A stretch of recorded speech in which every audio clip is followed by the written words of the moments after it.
It's the Hot Sheet Show. It's a special Hot Sheet Show because if you care about college baseball at all, you know what happened yesterday. We have the full field of 64. We have NCAA regionals taking place all weekend, this upcoming weekend. We're going to dive into it. We're going to tell you what to know, who to watch for. But before we do that, okay, I'm going to brag for these guys because I didn't have anything to do with the predictions. I'm going to brag about Jacob and Peter here because they worked a ton on their projected fields of 64, our regional host, the national seats, all that. And they got 63 of 64 right for the final field of 64. They got 39 of 64 right from our preseason predictions for the field of 64. 10 of 16 hosts, 16 of 16 on number 2 seeds. So in addition to going 63 or 64, really kind of nailed those at-large non-national seeds time after time. Get yourself a Baseball America subscription. Check us all out at baseballamerica.com, and you will be able to know what's coming before it happens, because that's what we try to do with all of our predictions. And with that, it's time to go back to school.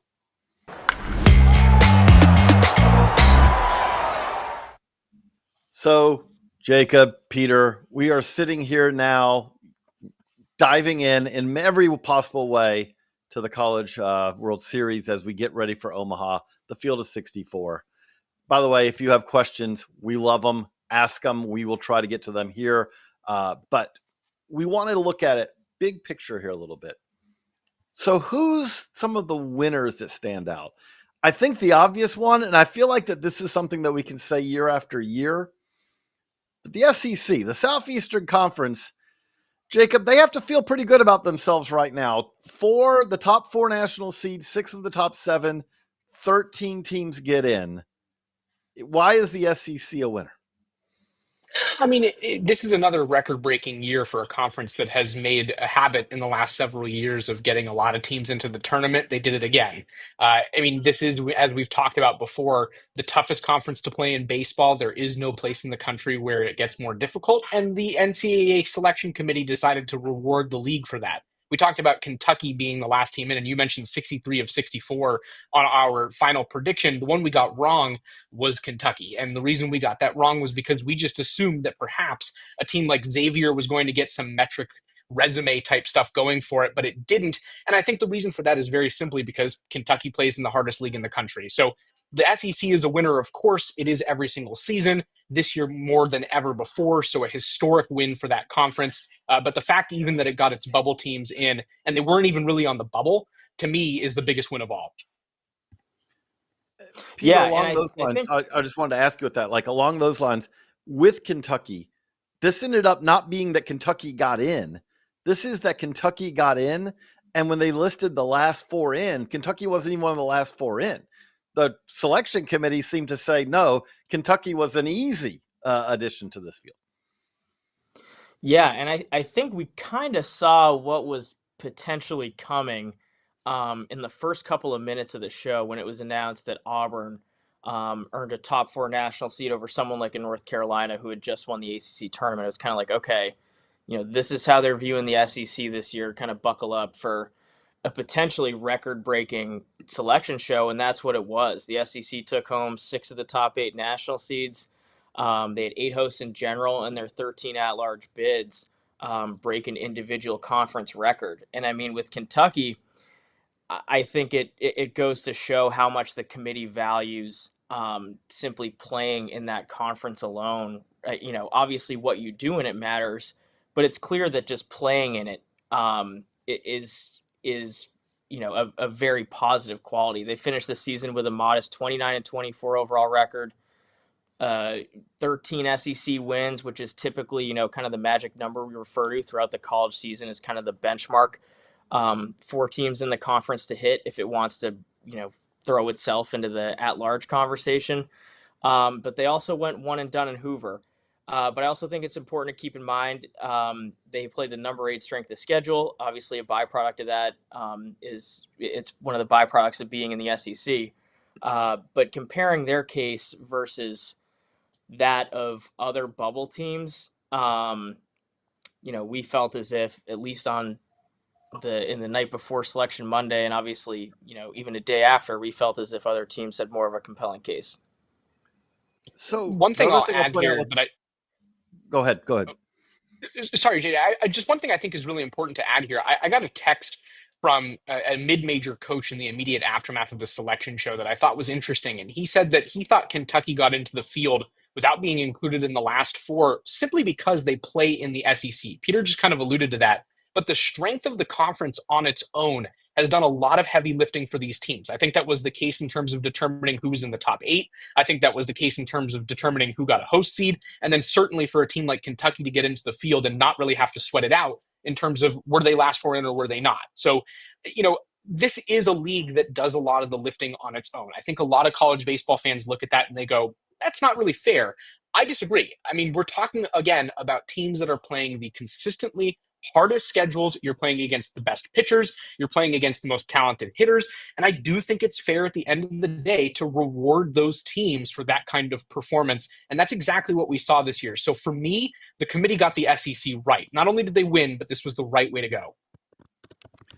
The other thing I'll note with this, when we talk about this, in the 2020s, right? We didn't have a College World Series in 2020. Every team that's played in the CWS finals is now in the SEC. Now, one of those wasn't in the SEC yet at the time, but now every one of those teams is in the SEC. Last year, we had 4 SEC teams and 4 ACC teams. This is something that is not just happening now, but it's happening now, and it's probably going to happen more because the new rules changes. Transfers means the transfer portal being much more open means that more talent is flowing to fewer teams. The NIL has meant that there's more money on a fewer number of teams. But now we're also going to have scholarships where, when we look at this going forward, we're going to have very few teams that are going to be able to spend at the full, the full freight of what you're allowed to do. So Jacob, is this kind of, I'll end this on the SEC being the winners here.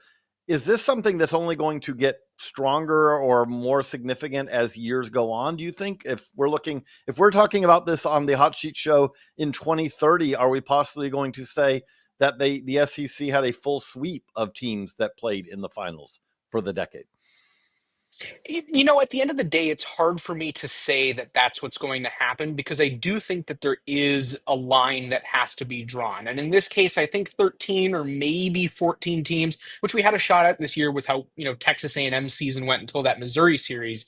I think 14 is probably your cap. There are bound to be 2 teams that are probably not terribly approachable from a tournament standpoint. One other thing that's important to mention is that the NCAA has a benchmark in that you cannot be under 500 and gain entry into the tournament. So that's going to make things really hard in most years for a Missouri. This year, it made things hard for South Carolina. And I just struggle to imagine that all 16 teams are going to carry strong enough resumes by this point in the calendar to get in. Do I think that we could consistently see 14 teams every year? Absolutely. We were super close, like I said, this season. And I also think that that's the case for the ACC. Do I think it's going to be 14 for the ACC? No, probably not. But 10 is very reasonable. They're at 9 this year. I could see 11 or as many as 12 in the future. So yes, I do think that the trend of college baseball right now is pointing to the high major schools. This year, we saw only 4 mid-major at-large bids, and I think that is also a really big number right there. It's the smallest ever since the tournament expanded to the 64-team format, the super regional format in 1999. So the room for non-powers is shrinking, and obviously that is skewing towards the SEC and the ACC, and to a degree, the Big 12. That leads us into kind of talking about some of the losers of Selection Monday. But we'll do that. We'll be right back after a quick word from our friends at Foul Territory. FT fam, you might have a boring, old, crusty, unpretty razor, and it might be expensive. So, AJ, should they consider another option? Look how cool this is. Look at the color scheme. Look at it. Little sheath to hide the blades when you travel. Works great. I've been using this for a couple weeks now with Harry's. Clean, no bumps, no cuts. Works great. And you know the best part? It's a great price, especially if you use the Foul Territory code, Scott. That's right. Harrys.com/foul. Guess what? You can also get yourself a no-risk trial. So if you don't like your shave, no worries. It's on Harry's. They're not worried about it. Get the edge on your shave with Harry's. Normally, the trial set is $10, but right now you can get it for just $6 at harrys.com/foul. Use the exclusive link, harrys.com/foul, for a $6 trial set. So looking at teams that have maybe, we felt, all three of us, we've talked about it, that we felt like the selection committee did a solid job this year. However, Jacob, you talked to 2 coaches and an assistant commissioner in the Big East. The Big East is a conference as a whole, and Xavier and UConn in particular, that could come away from yesterday pretty annoyed, and also, I would say more than anything, almost flummoxed by what are they supposed to do. You know, I think that the biggest thing for the Big East yesterday, and it's really important, and this is coming from the 2 coaches, they are not trying to argue that they should have been in over a particular team. I think the argument from those coaches is more, what are we supposed to do? Xavier played a very difficult schedule, ranked 33rd overall in strength and 4th in non-conference strength.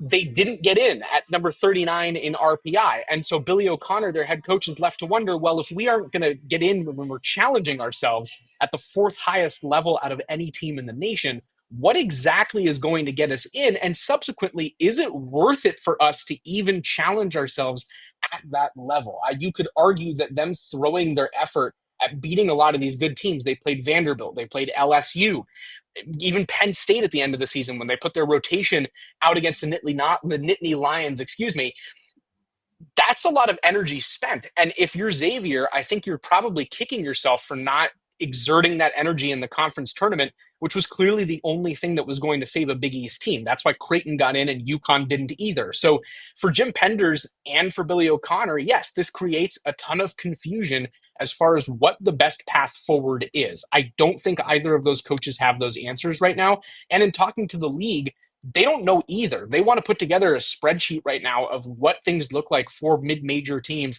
and what they need to do to feel decent about being able to get an at-large bid. I was told by James Green, the assistant commissioner of the Big East, that he's planning on holding a meeting at some point in the next 2 weeks that is going over some of his research to basically try and tell his coaches, hey, this might be the best path forward. But even he said he's not entirely sure. So I think the biggest thing that came from Selection Monday was confusion for some mid-majors. I don't necessarily think that it is a snub fully. I don't think that the committee got it wrong. I do think that this complicates the picture, though, in terms of how teams like Xavier, like UConn, will proceed moving forward in terms of setting themselves up for success.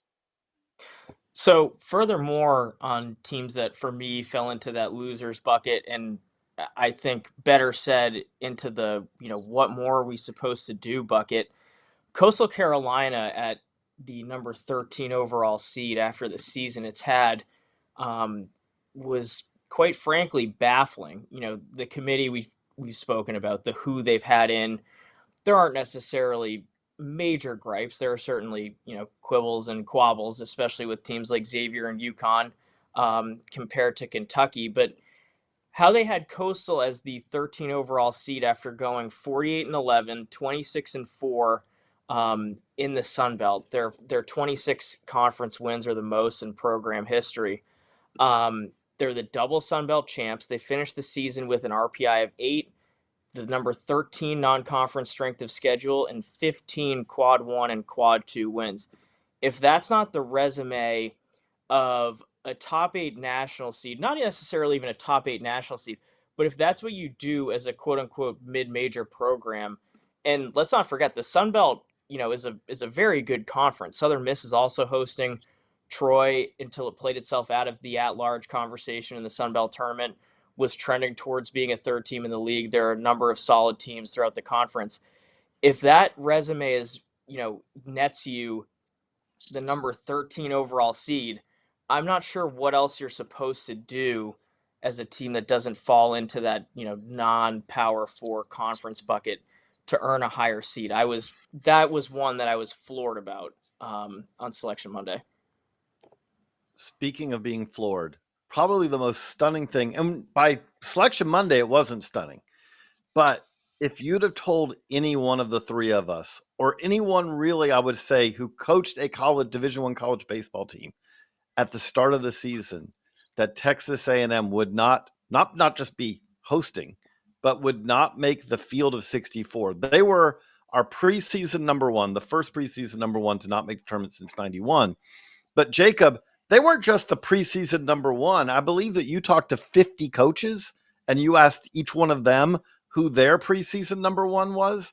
And there was almost universally one answer. Yeah, I mean, we talked to 50 coaches, like you just said, many of them high major coaches.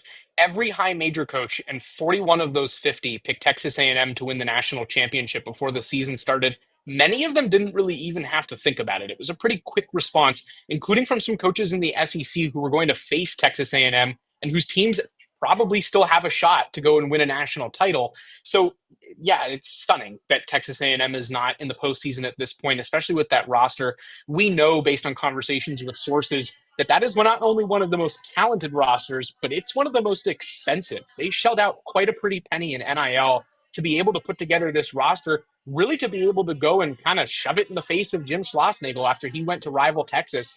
They wanted to be able to show, hey, we're going to still be super competitive and we're going to be better than you, and fork up a whole bunch of money and resources to be able to build that kind of a roster. That obviously has failed miserably. I think injuries were certainly a factor in that, so we're not going to take away entirely from this team. But still, even with the guys that they didn't have available to them, I would argue that this is a massive disappointment, and the kind of disappointment that probably ends in a coaching search. That hasn't happened yet, so kind of an interesting situation there, the fact that there hasn't been any movement, but our expectation is that there will be a new coach in College Station next year as a byproduct of this. And the reality is you just simply can't miss the postseason at a place like Texas A&M in your first season with that kind of roster and that kind of backing. Yeah, Jacob's sporting the landline in the background there. He didn't even get home yet. He's at the airport because he was been traveling from just coming back from the SEC tournament. So yeah, Rob, thank you. That's what they all call what we used to use, a landline. You don't see those very much anymore. So yeah. But yeah, Rob, if you want to, if you know that number, you can just call and all of a sudden we'll have a fourth guest on the show. But the other thing about Texas A&M that I will point out that is kind of interesting is, so Jace, speaking of number ones, coming into the season, Jace LaViolette was viewed as kind of one of the top candidates to be the number one pick in the upcoming MLB draft. I kind of started really thinking about it. He 258, 427, 575. There aren't first round picks who hit under 300 in college baseball. I wanted to know how often that happened. And so I did a little digging this weekend. I was spending time in the Baseball America archives, gathered every college first round pick from 1981 to present. And the answer is that Jace is tied for the third worst batting average in the draft year, if he is drafted in the first round, which you assume he will be, of anyone taken in the first round college hitter in basically 45 years. That kind of is that's going to have to give a lot of teams pause, because I know batting average is not the most advanced statistic out there, but it is, when you talk about college baseball players, a pretty good distillation of a player's hit tool. And the other thing that does jump out with this, I mean, this is college baseball. I know the offensive environments change from year to year, but we are in a very heavily offensive environment right now. And there are a lot of guys, there are more players who batted over 450 in their draft year who are drafted in the first round than there are who hit under 300 over the past 45 years or so.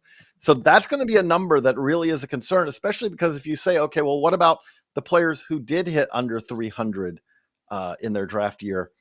Success rate is really much lower than it is for other college first round picks. Not surprisingly, the success rate, if you hit if you're in the top 20 batting average in your draft year, the success rate is pretty much 100%. Success rate, if you didn't hit 300 in your draft year, is much, much, much lower. Full details over at baseballamerica.com. But it is something that I think is worth kind of paying attention to. And obviously, Peter, the thing that did stand out with Jace this year is started slow, had a good kind of middle of the season, but then struggled at the end. I know he did gutsy as anything, as Uncle Ted pointed out in the comments, played in this final game with a broken finger on his hand and just said, nope, I'm going to do it. I'm going to go out there and do it. But before that, he was struggling again, a lot of strikeouts. What did you come away? What was your takeaway from Jace's season? Yeah, so obviously playing their last game of the season on what ended up being a broken hand, a broken bone, was nothing short of remarkable and honestly heroic for the school, and showed how much he cares for his team and the program and the guys to the left and right of him. But as you alluded to, Texas A&M kind of went as Jace went. They started off slow, as did Jace. Then they picked it up in the middle of the season, as did Jace, and then they kind of fell off one final cliff towards the end of the season, and that also mimicked what Jace had done. But I think to an extent, he did what he's always done. He's flashed his double plus raw power, especially the pull side. He's really stepped on some balls. He's played a quality center field, especially for a guy his size.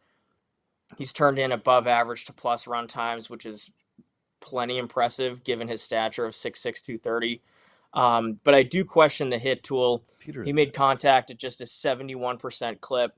And I think that the operation in the box is not as aesthetically pleasing in the sense that it's a little stiff and rigid and at times robotic, more so than you'd like. And it's not this kind of suave, smooth, athletic look that you see with some other guys. So I think while Jace will be the exception and still go inside the first round, I'm curious to see where exactly he slots in. And because at this prize, if it was first overall, which he certainly had the case of being the first overall pick heading into this season, but now he's kind of slipped a little bit, and I'm curious if he goes in the back half of the top 10 in the early teens, or perhaps even after that 12th to 15th pick range, which to me would still be a little bit surprising, but we'll see.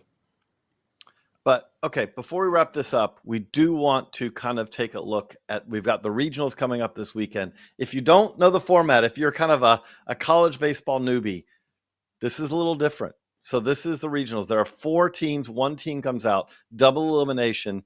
You lose twice, you're done. If you don't lose twice, you're eventually going to advance out. And we do want to kind of look at some of the regionals. Jacob, who are some of the teams? Who are some of the hosts? Because all 16 hosts are our favorites, obviously the number 1 teams. But who are some of the hosts that you think are on upset alert?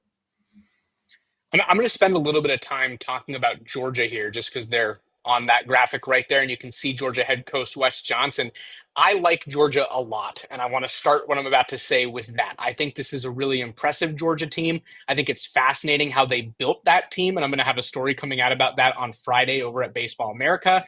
It's a great group, and they're super offensive. The problem for Georgia is that one of the reasons they're so effective offensively is because of how they were recruited. Wes Johnson put together a group effectively using a model that plays really well in their ballpark at Foley Field in Athens. It's got a super short right field. Balls hit at about 93, 92 miles per hour at the right launch angle on a neutral wind day can get out. And the reason that puts them on the upset list, because Oklahoma State and Duke can do a whole lot of slugging themselves, especially Oklahoma State with a guy like Nolan Schubart, who we evaluate to have 70 power and is going to be able to put balls out way far beyond that right field wall. So I think that Georgia could be kind of in an interesting spot here. None of the teams in that regional are particularly great at pitching, Oklahoma State being the best. And whenever we see a whole bunch of home runs, that's where you see a bunch of variance, especially at the college level. Lots of runs equals more unpredictability. Like I said, none of these teams are particularly impressive on the mound. And so I think that regional has the potential for fireworks. And before I pass it off to Peter here, potentially, to name a couple more, I would say Southern Miss is on upset watch for sure. Alabama was one of the teams that I thought had a really good chance to be able to host this season. They are 13th in the RPI, not nearly in the same realm, really, as Southern Miss, which played the 67th overall strength of schedule and ranked 19th in RPI at the end of conference tournament week. I think Alabama has a really good chance to emerge from that regional and be able to go to a super this year under head coach Rob Vaughn, who is a buzzy name on the big-time job search front. So I think that Alabama has a lot to prove. I think its coach has a lot to prove. and it kind of got the perfect draw in terms of being able to produce an upset. Furthermore, and I'll go with 3 more teams that are on upset alert, and I think it speaks to the caliber of some of the 2 seeds in the field, especially.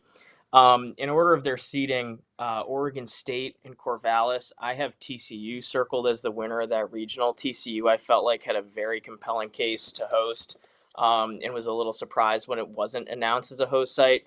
They have a really well-rounded group on both sides of the baseball. Its offense is led by Big 12 Freshman of the Year Sawyer Strasnider. They've got a bona fide horse on the mound in Tommy Lepore, a handful of bullpen weapons, and I think above all else, they're going to be playing with a major chip on their shoulder as we head into the postseason. And speaking of chips on their shoulder, Georgia Tech is a very similar argument and kind of gripe as TCU in the, hey, why aren't we hosting category? Because they're the first ACC regular season champion to not host since 1999. It's another team with depth on both sides of the baseball, crossed the 40-win mark for just the second time since 2011, and led by star sophomore Drew Burress. They're gonna be extra juiced up heading down to Oxford, which is sure to be an outstanding regional at Swayze Field, one of the best environments in the sport. And then the last team I got, Florida State, and that's because of the Northeastern Huskies and head coach Mike Glavin. For my money's worth, is the most underrated head coach in the sport. And they head into the tournament as the hottest team in America.